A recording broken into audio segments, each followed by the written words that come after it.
As for this big area over here, I don't think it's the main city, but something like a landmark. If you ask me and my artistic capabilities, it looks way too small to be a city from the design perspective. Chief says Natlan's a little different from other nations because we live in separate tribes rather than having one main city. But I don't think there is an actual war in Natlan, at least not at the current moment. 是知道那个纳塔被称为是这个战争的这个国度啊，那么其中这个战争的含义是什么呢？之所以说纳塔是战争的国度，是因为纳塔在历史上曾经面临过无数场危机。那么为了保护自己的家园，我们之前也提到纳塔的人民还有纳塔的龙，他们一起并力同心，抵御着各种侵害纳塔的势力。Tournament in modern term is described as sporting competition. Yes, in Middle Age, tournament is described as an actual battle, but it's between two individuals rather than multiple people. 纳塔的这个战争并不是我们理解的那个战争，而是竞技，对吧？其实它是既包含了竞技，也包含了可能大家广泛认知里面的。They have to have some sort of war to begin with in order to perhaps sustain something. Maybe this is why they can't leave Natlan in the first place. The purpose of the pilgrimage is not only to select strong warriors, but also to collect contending fire from the battles. Natlan is only safe from the invasion of the Abyss, while the sacred flame burns eternally. I do believe that each tribe have some sort of artifact that is precious to them, or perhaps even sustains their whole tribe. 大家可以把燃素认知为一种纳塔独有的高阶的能源火元素的呈现形式它有时候可能是能源，有的时候又可能作为一种战斗当中的策略资源。那当然，除了战斗方面的价值和探索方面的价值以外呢，它本身也有很重要的精神层面的一些意义。火就是纳塔的精神图腾嘛，对，就像我们纳塔的最核心的建筑物地标圣火竞技场，没错，里面有昂扬不灭的圣火，火就象征着纳塔人他们永不屈服的一种精神。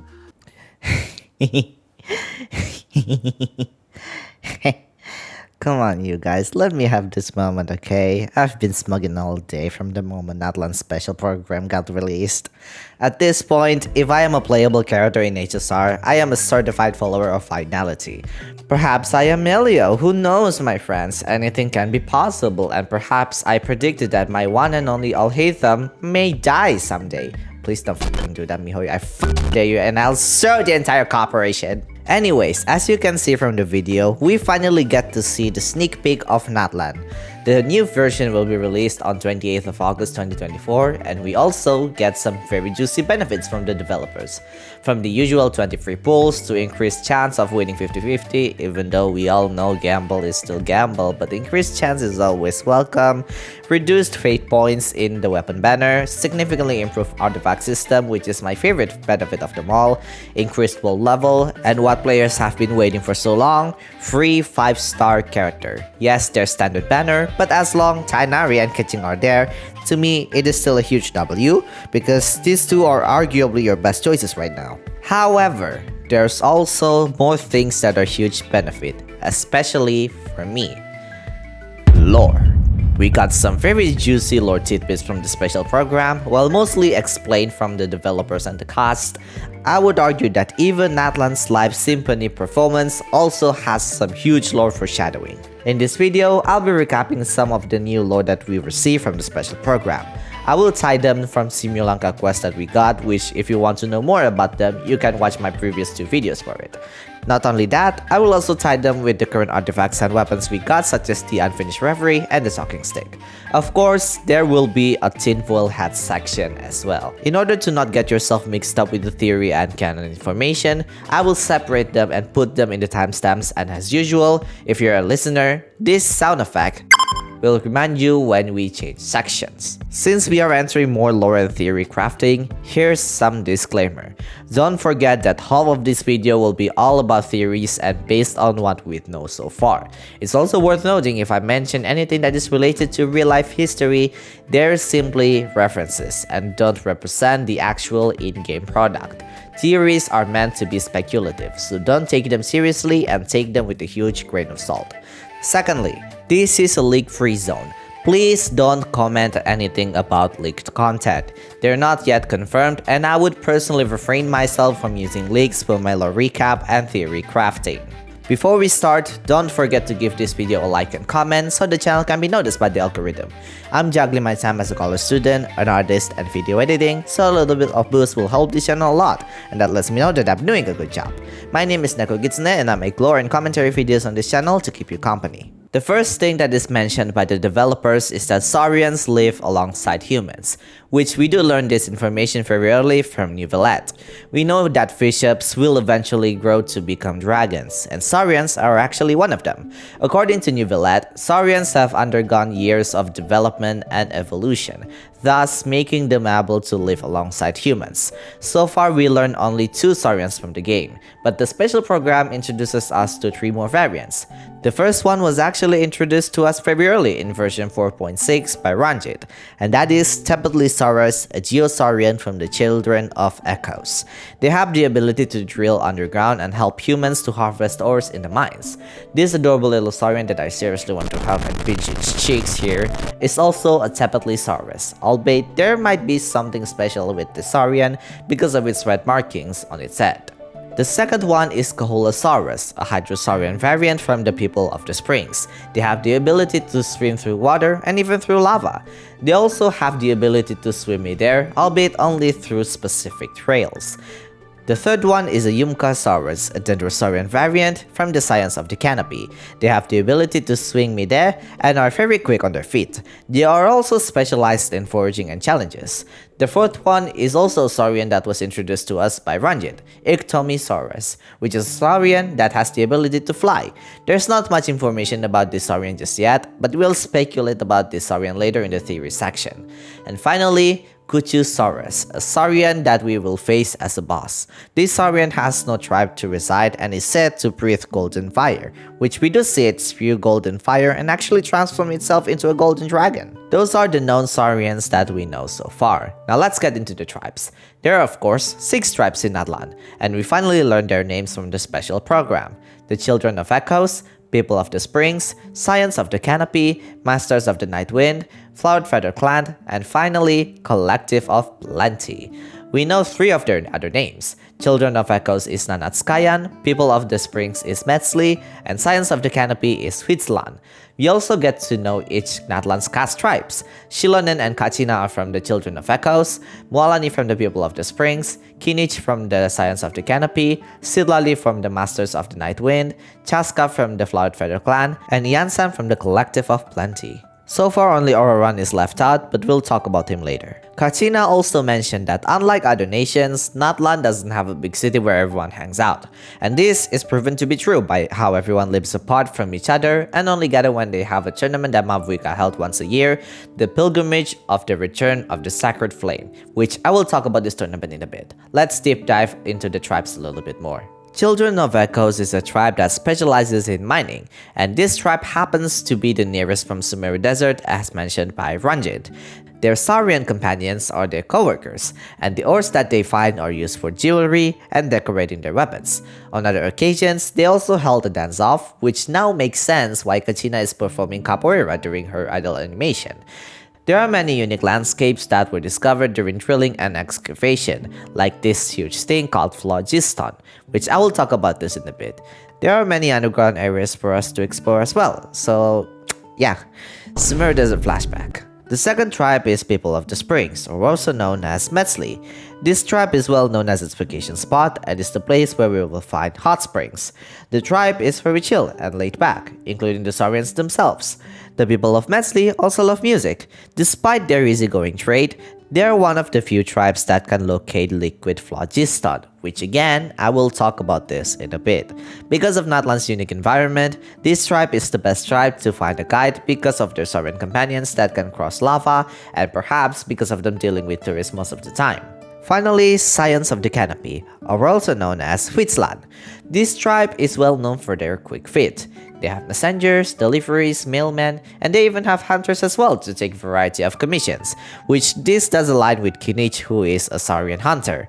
Because of the tribe's inhospitable environment, this tribe is a big fan of extreme sports, and a lot of young people came here for finding challenges, or perhaps death wishes.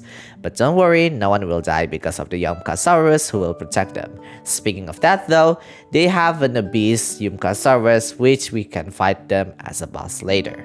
In Natlan, we learned that the pyro element has undergone further advancement. Aside from the normal fire, they have this thing called phlogiston, which really enough also exists in Honkai Star Rail. These pyro substances have different kinds of form depending on where you are.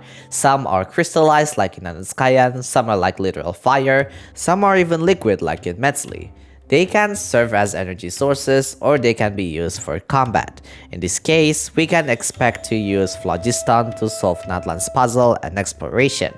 Natlan also has the sacred fire that burns everlastingly in their landmark, the Stadium of the Sacred Fire. This sacred fire burns to repel the abyss away, but because of the effects of the invasion still linger, the sacred fire's effect starts to reverse little by little. The way they explain this is rather ambiguous because they refer to the sacred fire as their continuation of explaining Phlogiston, but let's assume they're the same thing for now. In my previous video, I mentioned that Natlan currently has no active war ongoing, and that is proven to be true by the developers. Well, at least not until the Arkham Quest happens, which of course there is going to be a war that happens during the Arkham Quest because if we don't have war, then there's no story to tell. But the point still stands. Despite no ongoing war at the moment, why is it called the Nation of War then? Simply because Natlan has undergone many crises throughout the history. We do happen to know these wars that happened in Natlan from the Unfinished Reverie artifact set and the Talking Stick. Long story short, Unfinished Reverie talks about a rebellion against a tyrant king, while the Talking Stick talks about a hero named Tenok who fought alongside a representative of each tribe from a disaster that happened before the Cataclysm in Natlan. Perhaps we will learn more about other wars in the new artifact set, the Obsidian Codex, and the Scroll of the Hero of Cinder City, and I will cover this artifact lore for you guys once the new version is out. Anyways, these heroes from the wars have their name carved in the obsidian as ancient names. These ancient names are carved in order to pass their deeds and their spirit to the new generations of the tribe. With this, they have a chance to stand firm whether there's more threat that is coming to Natlan. It so happens that Kachina is the bearer of an ancient name in Nanatskayan, that being Uthabiti, meaning resilience, which actually is aligned with her having a geovision, whom the cast are known to have a very resilient personality. Something interesting mentioned by Kinish in the trailer is that only those who triumph over the abyss that can be revived. Defeat not only means death, but also the destruction of your ancient name, which prevents it from being inherited. In today's day of age, the 6 tribes would compete in the Stadium of the Sacred Fire to find the strongest warrior to continue heading on the battlefield, and in this case, it's the pilgrimage. In the trailer, we are told that the pilgrimage is also an event to collect contending fire, which in this case sustains the sacred fire to keep on burning eternally. This sounds very similar to the quest in Similanka, right? It's definitely reminiscent of Forbert and Simest's calling, and the sacred fire is the Calligraphy Tavern. The only clue we have why Natlan has wars in the first place is the crisis that seems to approach Natlan the most than other nation, which definitely sounds strange because why Natlan is the first place that the outside variable, in this case should be the Abyss, has to invade. Like I mentioned as well, they need to continue the tradition to sustain something, and in this case, it's the Sacred Fire. The names are also an important thing that is very crucial here, which I have to admit I kinda overlooked them in my past 2 videos. We'll talk about this later because damn, they're so spicy for me to geek about. Now, speaking of ancient names, it's also worth noting that only in Natlan, the fires of heroes cannot easily be extinguished, so there is a chance that they can still fight again despite already being defeated. It's also interesting because this is tied to the theme of resurrection, and they kept on mentioning reignite while explaining this. The victors shall burn bright, while the losers must turn to ash, is what Dainsleif said. Must turn to ash, huh? That's a very specific wording, huh, Dainsleif? They also mentioned something called the Night Kingdom, and it seems that this area here is the same area that the developers talk about in the special program when they mention the Night Trial. Interestingly enough, this area has the Celestial Nail, which is an item sent down to the Teyvat by Celestia in order to eradicate forbidden knowledge or influence of the Abyss. Something definitely happened in the Night Kingdom, perhaps the Abyss. Aligned with what Mavuika said about Natlan's upcoming crisis and of course our new job as an errand boy, it's possible that less in a year, Natlan will face its impending destruction. It's also interesting how the trailer mentions that the Abyss can read the memories of Natlan from the Night Kingdom, which now come to us talk about the possibility of Natlan's future plot. That's right, baby, it's tinfoil hat time. I think it's best for us to talk about this in order, and let's start with our first topic, the Saurians. I think Iktomisaurus is going to be one of the Saurians that we can control in the future versions. As for where they belong, it's more than likely they're from Citlali's tribe, Masters of the Night Wind. As for the tribe's logo, it could be this, which is a logo that resembles a bat, which is quite fitting for the theme with Citlali's tribe, Masters of the Night Wind. Iktomi is a spider trickster from the Lakota mythology. While Iktomi is considered as a trickster, he is depicted with seriousness and dignity on some tales. While I don't think spider is the main references that Genshin is taking, perhaps the trickster ability is what they take in the making of Iktomisaurus. Maybe it uses the ability to camouflage, or maybe something more interesting is that they can control people because from the myth, Iktomi has the ability to control humans. It's quite fitting, isn't it, with Citlali that is able to read fortune, and more than likely to be a Fushuan XP from Honkai Star Rail who is able to read future events.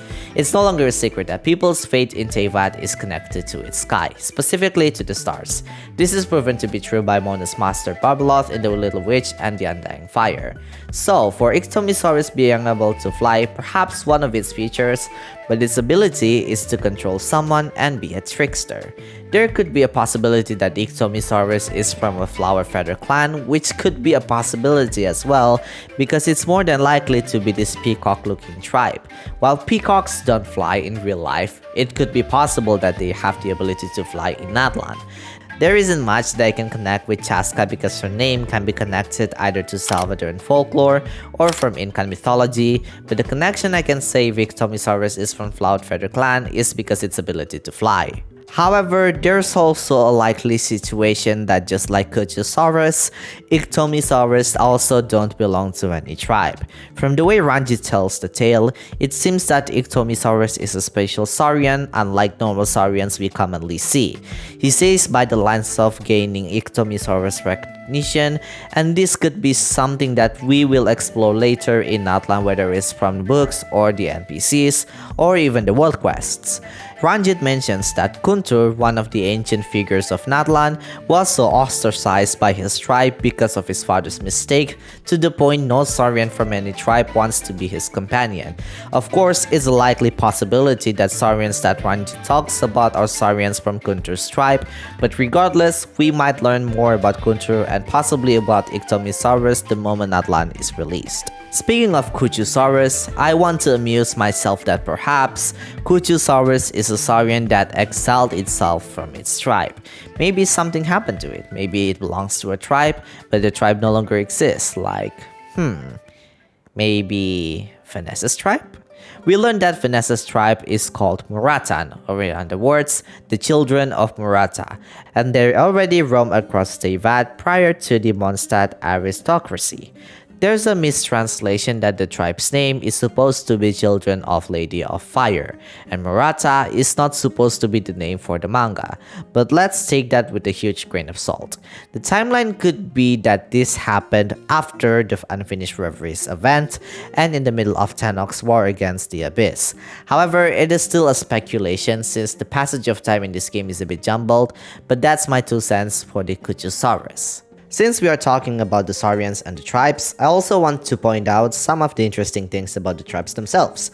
Perhaps the tribes themselves, like the names like Nanatskayan, Mesli, Huitzlan, are the ancient names themselves. So not only the people of Natlan can inherit ancient names, but the tribes themselves is the ancient name. It's really strange to me why tribes need to have two names in the first place other than players' convenience, but in the real world, tribes don't usually come with second names. At least from where I live, we don't have such a thing. I'll give you a hint about my country. I'm not American, surprise surprise, and my nation is filled with many tribes. I'll let you speculate on your own. Anyways, the name's meaning, yes, some tribes do have meaning on their tribe's name, but generally you would say the tribe from their names, like the Mayans, the Aztecs, you get what I mean, alright? Like children of Murata, they're called by Fenty as Muratan, so perhaps this is very speculative. The name of the tribes are named after a huge figure from Natlan. The tribe's name in English is also very specific, don't you think? Children, people, scions, masters, clan, and collective. These are words that usually signify plural, especially that two of the names ended with letter S. Perhaps what comes after that are their leaders, or perhaps the appearance of their heroes. So there's a chance that the mistranslation is correct, that Vanessa's tribe was named Children of the Lady of Fire, because the tribe's other name is Muratan.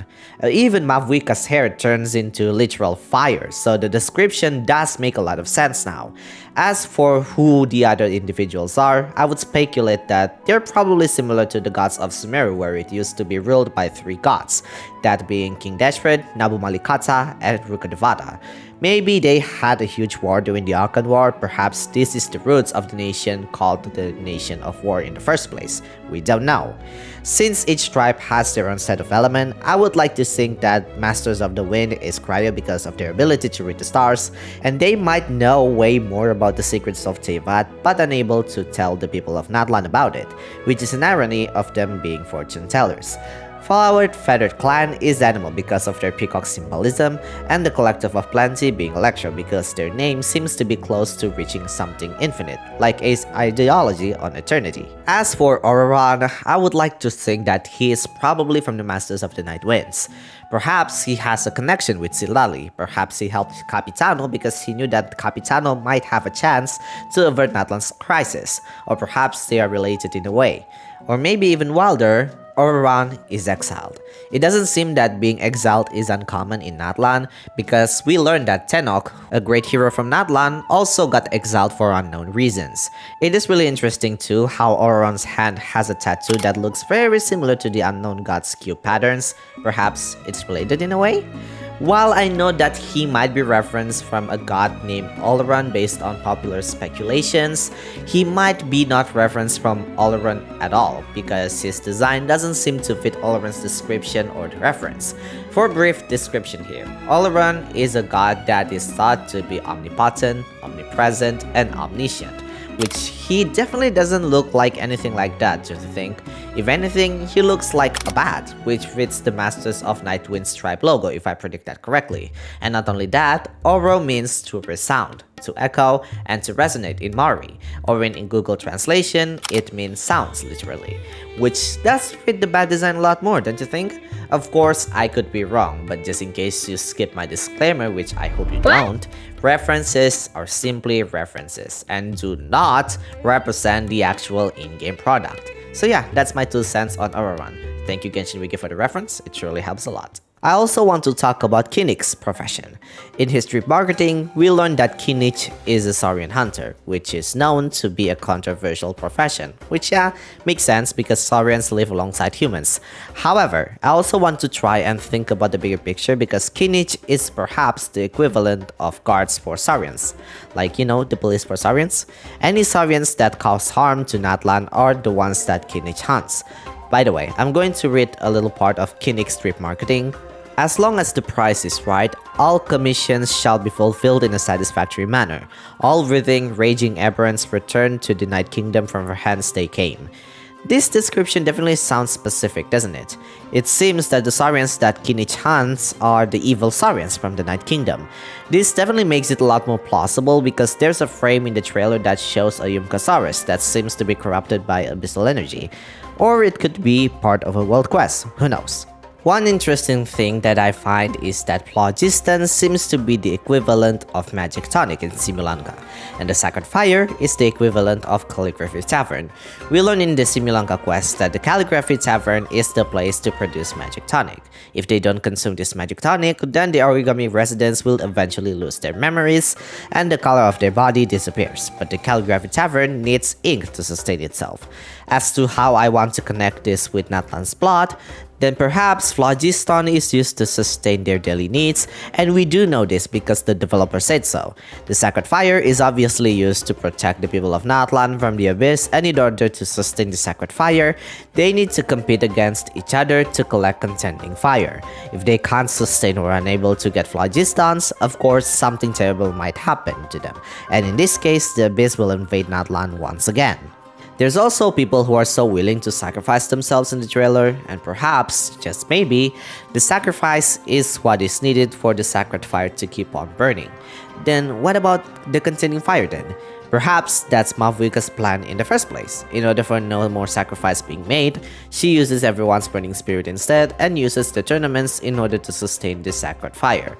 However, according to Capitano, it seems that this plan starts to come to an impasse and Capitano needs to step in, or perhaps no longer have patience to see Natlan's further destruction. In any case, whatever the reason Capitano needs the Gnosis for, it's definitely not only for the Tsaritsa, but also for himself for whatever reason he needs it for. If you guys watch some other lore videos by now, you might notice that some interesting design choices for Capitano, and that is some dragon scales on his hand. So there's a chance that he could be a sovereign, perhaps the Cryo one. That could be a possibility because he is confident enough to challenge the Pyro Archon herself, who is known to have won countless battles in the past. While that could be the case, I also would like to think it's a possibility that's not the case either because we met a Dragon Sovereign already, but he doesn't have skills in his design. It could be his armor, it could be a sign that he dislikes dragons, who knows.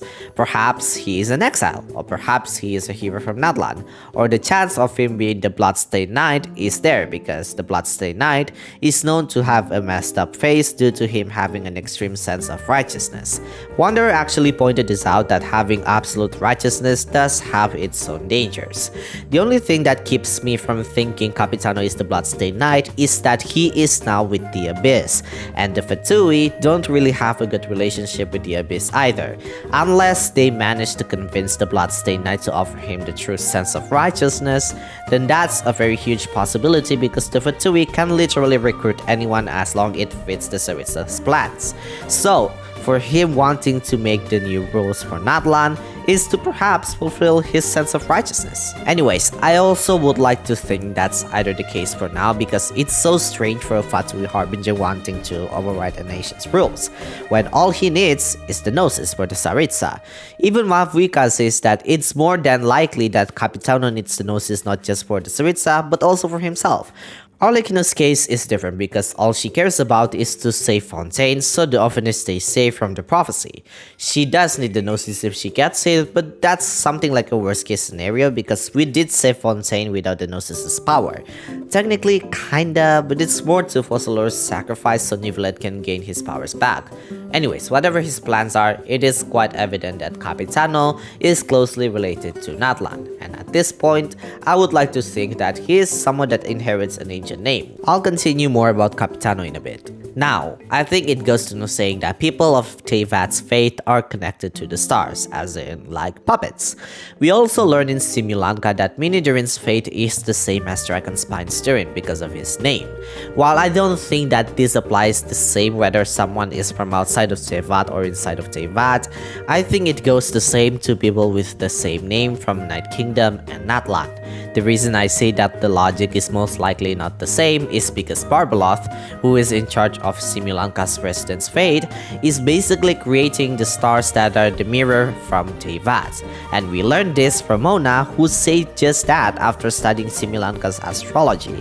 As for ancient names in Natlan, perhaps the people of Natlan's fate are the same as the people from the Night Kingdom. Maybe even crazier, their fate is already predetermined and they cannot change it.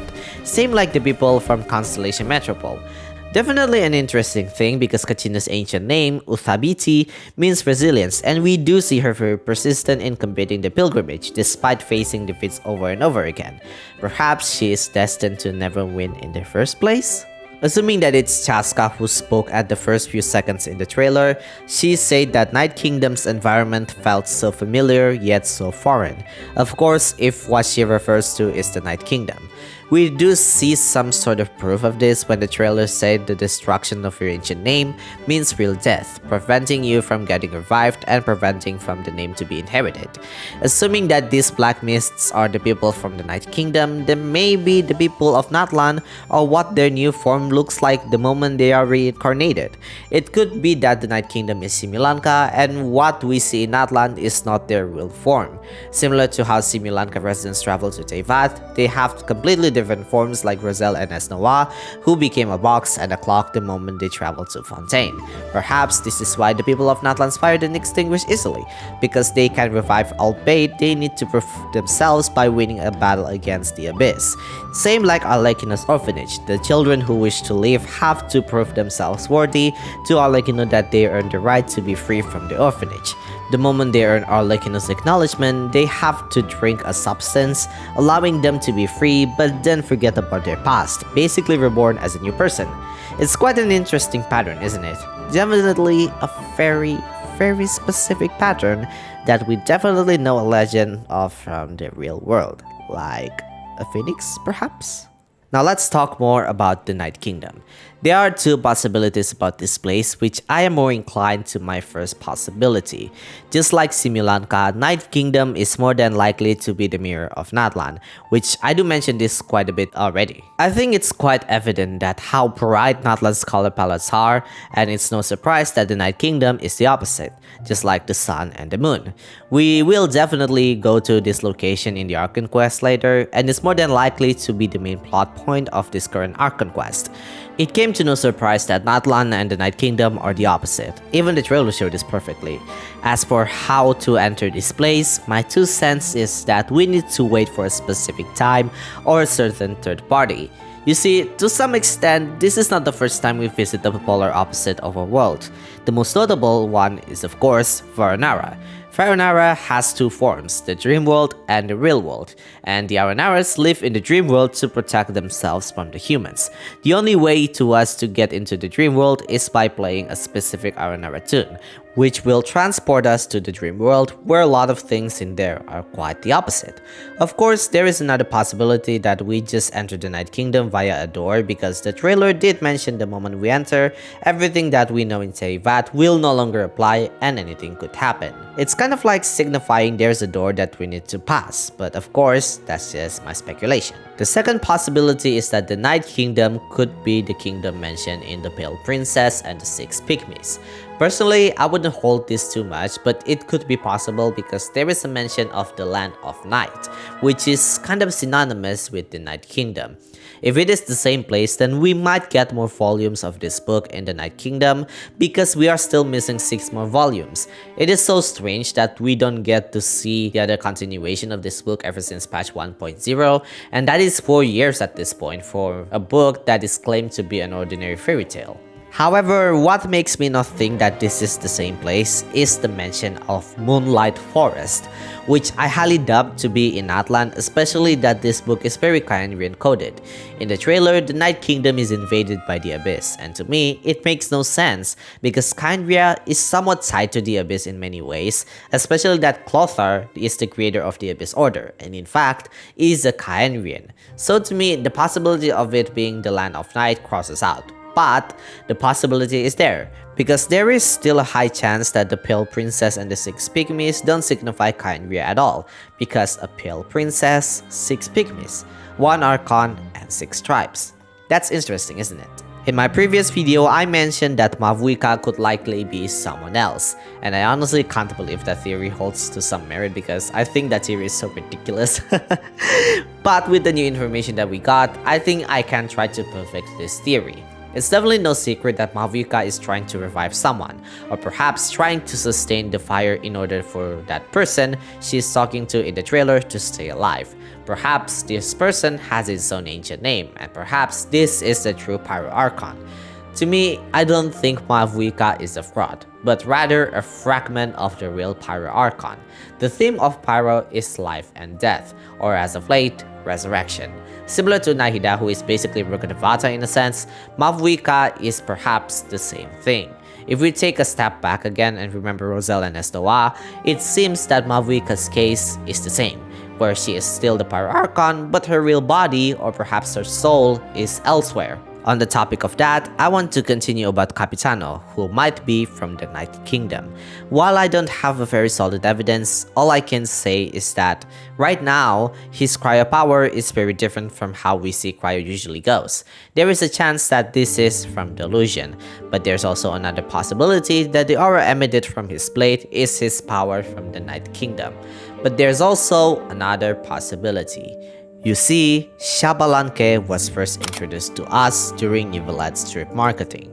So, this is my theory. In Mayan mythology, Xbalanque actually has a brother named Hunahpu. Both are Mayan twin heroes and they eventually transformed into Sun and Moon. Sun is of course hot, while Moon is usually during cold nights. So perhaps Capitano is Hunahpu. And the reason why Capitano disliked Mavuika so much is because Xbalanque is the person that Mavuika is trying to revive, or in other words, Capitano's brother. And right now, Mavuika's plan has come to an impasse.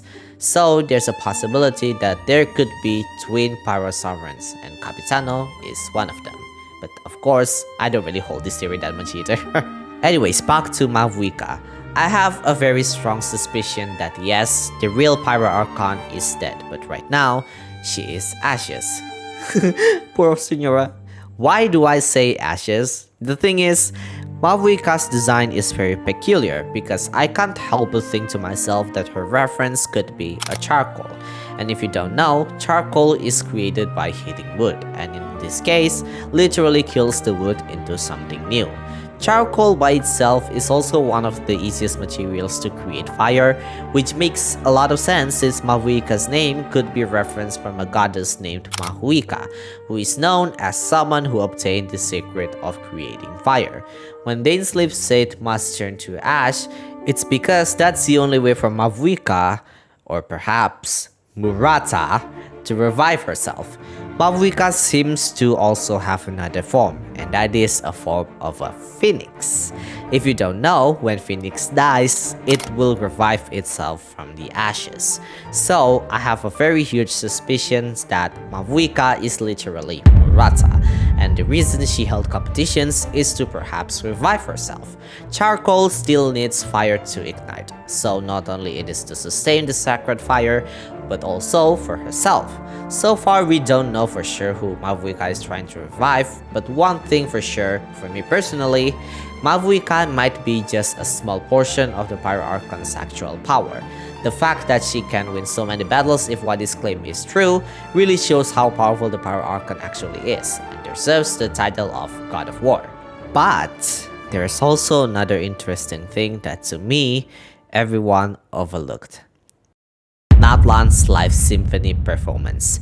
While I don't think people notice this by now, every nation's theme usually plays a very crucial role in every Archon's climaxes, usually in a different remix, or perhaps it's the Archon's theme itself. It's very interesting how they play this at the very beginning of every nation's release, and unless you are someone who is trained to appreciate art, this theme feels more straightforward than the previous ones we listened to, especially that unlike last time, it's a song. Aside from it being talented, brilliant, incredible, amazing, show-stopping, spectacular, never the same, and made me cry. Yes, I kid you not, I cried listening to this, and I am not ashamed of my own actions. The foreshadowing in this song is very strong. The whole summary of this song is rebirth, rekindle from the ashes, waiting for your return, and that one specific lyric, come back, we've been waiting. Added to that, the second song has one specific lyric. You rekindle in the ashes because of a dream. Mavuika will likely die in the Archon Quest. I have a very hard time believing that she would win against Capitano, which if you guys remember from Nahida's statement, But 3 Harbingers up to number 3, which in this case Capitano, Dottore, and Colombina, have the chance that can rival the gods themselves. We already witnessed how cocky the Traveler was when facing Olegano, who mind you is number 4, and he actually lost to her. So imagine how strong Capitano is since he is number 1 and potentially the identity of either a Sovereign or the Bloodstained Knight, which mind you, both are strong individuals. In my theory, it's true that Mavuika is just a small portion of Pyro Archon's power, then it's really hard for me to think that she stand a chance against Capitano. It's even more concerning the fact that the Traveler cannot resonate his power with Pyro the moment he touched Natlan's Statue of the Seven. There are a few possibilities, but perhaps Mavuika's ancient name has already been tarnished and Mavuika is trying to fix it. I know that some of you might say that she might only be defeated, but that's the thing. The victor shall burn bright, while the losers must turn to ash, which in this case, death. Perhaps she lost in the Archon quest and died at the hands of Capitano. Perhaps Natlan will soon face its impending doom, but in the midst of crisis and mourning, everyone waited for the Archon to come back. Perhaps they don't believe that she's completely dead, and perhaps they know that her fighting spirit still burns bright in the afterlife. Knowing that, like the song states, Natlan's residents are not afraid of death and will protect Natlan until their very last breath. The moment she is revived, this song will play. The people of Natlan will sing for her, and perhaps not only will she revive as Mavuika, but she will revive as none other than Murata.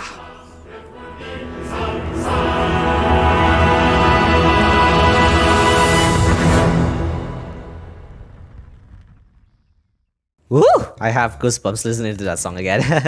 Because damn, this is definitely the best team they ever made so far. Definitely way above Sumeru for me, because Sumeru was a huge banger when it came out and was my number 1 best team until this one came out. With that being said, I hope you enjoyed this video and my tinfoil ideas. If you like this video, don't forget to give this video a like and comment so the channel can be noticed by the algorithm. Which theory do you like the most? Do you have your own theories? Let me know in the comments. Don't forget to subscribe to the channel if you haven't already, and I'll see you guys on my next video. Ja, mata!